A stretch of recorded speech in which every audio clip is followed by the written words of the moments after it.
Hello and welcome to my review of the brand new Chaos Space Marines Noctilith Crown.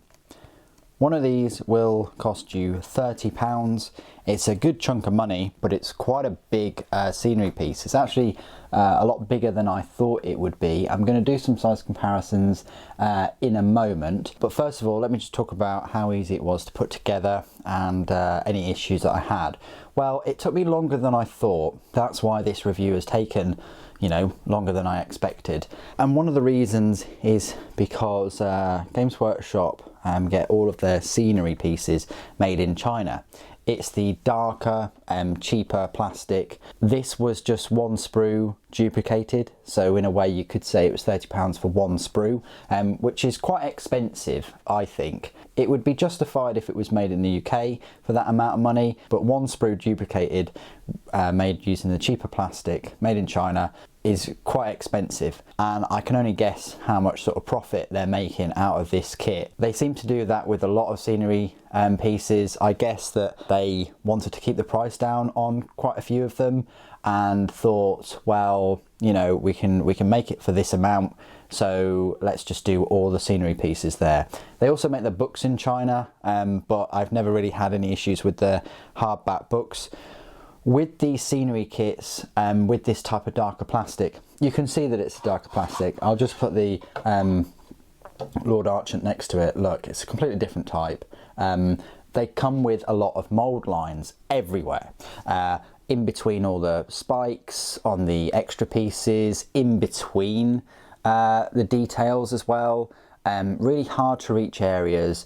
It's so difficult to get in there and remove them using traditional methods such as like a mould line remover. You really have to get in there with a thin file or some sandpaper or something like that, and even then you're scratching some of the model, so then you need another file that kind of, I say, polishes the plastic to make it smoother. It's a shame, and if they had the softer, lighter, more expensive plastic, then that would be less of an issue. You'd still get probably the same mould lines, it's just they'd be easier to get rid of, and as a result of the filing you wouldn't see those negative sort of abrasions. Anyway, the model itself was very easy to put together. It just consists of sort of 4 supports, 4 chain links, and then 4 chains with hanging skulls. You don't really need to put them on there if you don't want to, but these are sort of a must in a way. It gives the impression that the Noctilith Crown is being held up there. If you don't know what this Noctilith kind of black stone material is, which is this inner ring, it's essentially the same stuff as what Blackstone fortresses are made of. It's the same stuff as the pylons are made of on Cadia that got annihilated. They kind of act as a resonance material for psychic power, or not. You've got some of that in the assassin, the Calexis Assassin's headpiece. That's kind of got that in there to help amplify his abilities as a null psyker. Anyway, the model itself, fair bit of detail going on, I think, for a scenery piece. It's quite intimidating. As I say, it is very large. You've got these runes and things, if you can see them, on this black stone material, and yeah, so there you go. You can spray that one colour, and then it's going to take a little bit of a while to sort of paint that up. It's very spiky in the hole. Oh, so yeah, just be wary of that. It's a very spiky sort of model anyway. It's not friendly to touch model, put it that way. Neither are most of the Chaos models. Anyway, let me do some size comparisons. So you saw it next to a Lord Discordant. Completely dwarfs the Lord Discordant. Let me show you it next to a standard Chaos Space Marine right here. Even a Havoc on the larger bases. The Havocs are a little bit taller. You could probably have him popping out and laying fire 24 inches with that ridiculous cannon. And then I'll put some more models there nearby. So the Master of Possession, Greater Possessed, an Obliterator even, which is quite a big model. Even the Venom Crawler, which is quite a tall model, as you can see. A Terminator, which is similar size as as one of the greater possessed anyway, and then Abaddon himself.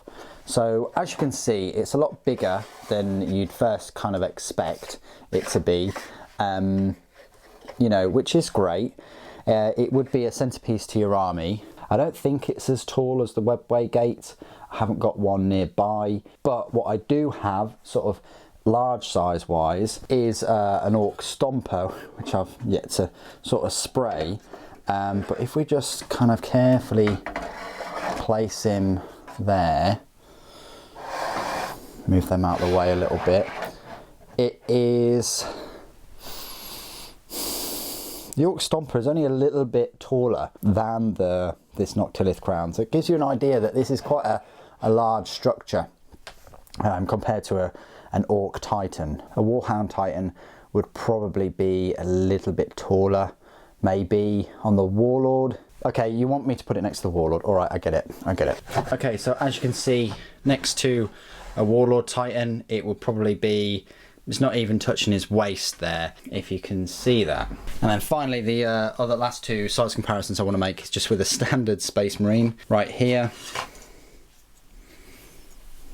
and the Intercessor right here. So hopefully you can see them and how it sort of matches up size-wise. So yeah, as we can see, it's not as tall as a Warlord Titan.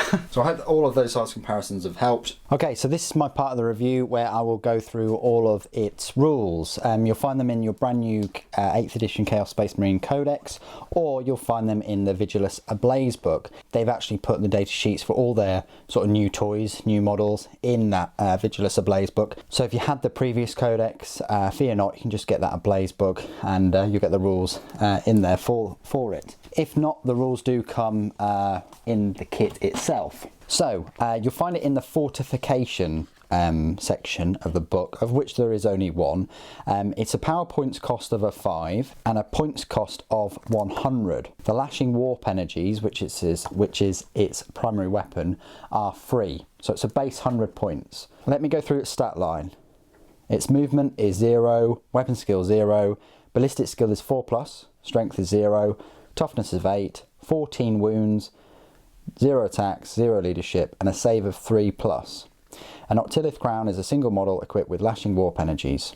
So the lashing warp energies, it's only a range of 6 inches, which is pretty poor. I would have liked it to be 12, but yeah, 6 isn't very far at all. Pistol D6, strength 7, AP -2, damage 2. So that's quite good, you know, for something that you can't really see any weaponry on.